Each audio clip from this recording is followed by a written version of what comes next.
Hello hello everyone, लसु सैफुल्ला। म चाहिँ आज सिन्धुपाल्चोकमा आएको छु मेरो माइतमा हैन। अनि आज म अघि नै भ्लग बनाउँछु भनेको, हिजो म नुवाकोट घुमेर आएर मलाई कस्तो थकाइ लाग्यो के। अनि बिहानै उठेर आएको भएर मेरो भ्लग बनाउने स्थिति नभएको है, मैले बनाएन। अहिले चाहिँ अब उठेर यहाँ आएर खानासाना खाएर सुतेर नि उठिसक्यो कि। हेर्नु हार्मोनीको बाख्राको कुखुराको खोर यस्तो बनाएको छ हार्मोनीले। कुखुराको खोर यति रहेछ, कुखुरा जति टन्नै रहेछ हार्मोनीको। यहाँ पनि रहेछ अझ। म चाहिँ अनि मेरो बहिनी ऊ त्यो जङ्गलमा रहेछ, म त जङ्गलमा जानु लाग्यो। ऊ यहाँ जङ्गलमा बसेको रहेछ, ऊ त्यो आएछु। किन आएको त ड्रागन फ्रुट लिएर रोपेको थियो, यतिको भएछ ड्रागन फ्रुट। यहाँ पनि साग छ रहेछ यसमा पनि। बुढाबुढीहरूले गर्छ गर्नु त।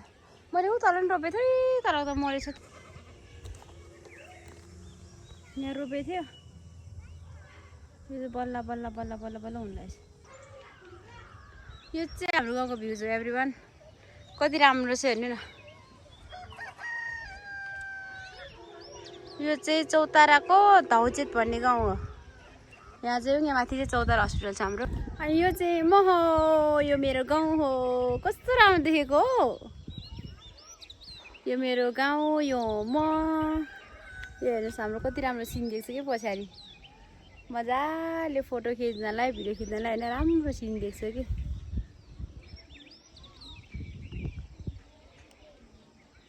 कस्तो देखेछ भन्नुहोस्। मम्मी उता लगाउनु भयो, ड्याडी अघि नै बारीमा जानु भइसकेछ, त्यही भएर म पनि जानु लाग्यो।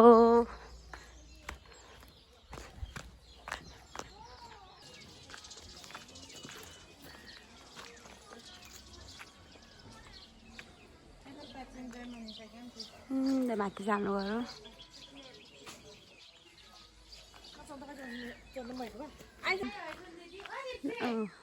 यो चाहिँ हाम्रो कान्छी आन्टीको घर हो।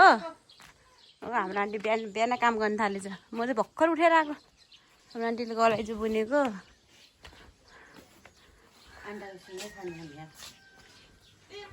उसको त जेट प्लान्ट पनि राम्रो राम्रो छ। दिप्सी आइहाल्छ नि त नि अहिले है।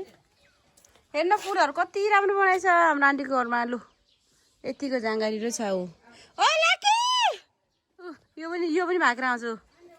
कहाँ गयो त? यो किन यस्तो भयो हिँडेको? यो के हो? यो रातो माटो चाहिँ तिमीलाई ढोकाइदिउँ यसलाई। यो हेर माटो यहाँ यहाँ माटो हेर। आमामा यो के हो? आमा तेरो फोरी त कहाँ गएको? आन्टीले यस्तो राम्रो डिजाइनले बुन्नुहुन्छ हाम्रो आन्टीले गलाइ चाहिँ। खतरा डिजाइन, कस्तो मिठो कलर पनि रहेछ हो। लकी र म चाहिँ अब बारीमा जाने हो। ओ बाबा कति छिटो आउनु भएको दाने? हाम्रो बाउ हेर्नु साग लाने भोलि। साग तर हाम्रो पनि टन्नै छ, अस्ति त्यो मकै छरेर। खोइ त तँ खोइ म खान्छु एकछिन। मम्मीले घाँस काट्दै रहेछ माथितिर। ताइछ पेखाजी।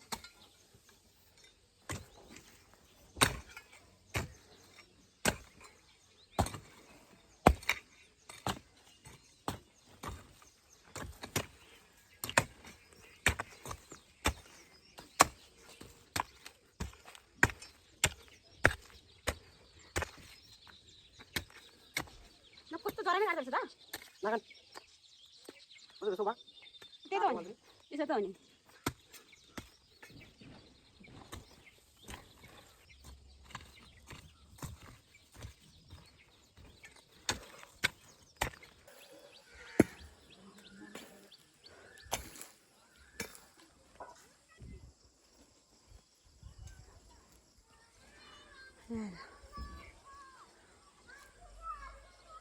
बाजेलाई नटिप भनेको हो।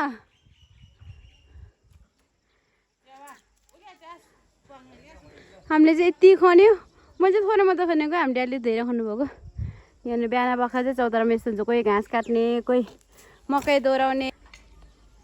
तपाईँहरूलाई नि साग मनपर्छ हो भन्नु त? लु मलाई त छ घरमै तँ लाने भनेको हैन। लाने।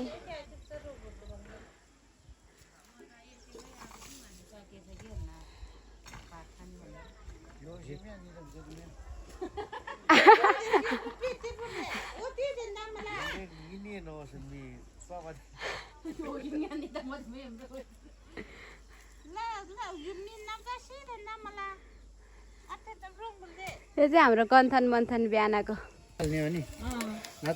के को कार्यक्रम हो भन्नु त मामा के को कार्यक्रम र यो के को कार्यक्रम हो यो बेलुका दिउँसो दिउँसो बाहिर बगाउने ल ठिक छ ए बुङ्गुर पोर्क फ्राई हो अरे यो चाहिँ कुमारी दिदी चाहिँ सुँगुर यो चाहिँ बुङ्गुर यो कोही मकै खाँदैछ कोही पकाउँदैछ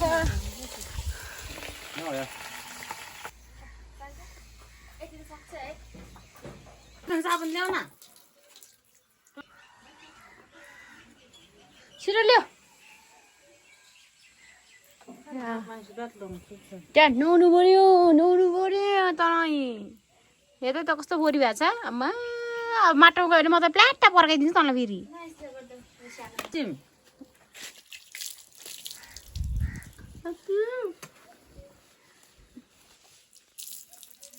तो मेगी भयो नि त कस्तो सी नहोस् क्या कस्तो गनाइदियो के पिस हुन्छ त यो चाहिँ रहेछ पिस खाएर यो यस्तै पुच्छातिर हाल्नु न सोध्दा भयो भने चुन्दा उजी छन् त बस लुङ्दा रे के छ कहाँ छ छेउ तिमीहरूको दामले छैन छैन रे उनीहरूको अब मान्छेले किने ल्याऊ म लिन रे के को खानु है मातेर माथि खाँदै मन माछा के लाकी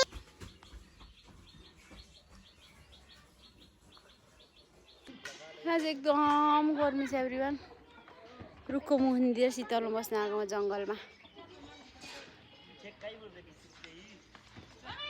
जाम हारबाङ जाऊ साग दिन लागेको अरे लक्की पनि गयो सँगसँगै मम्मीसँगै पुग्छ र हो त नम्बर गयो होला बाई बाई बाई बाई गर्नु न अब म काठमाडौँ जाने एभ्रिवान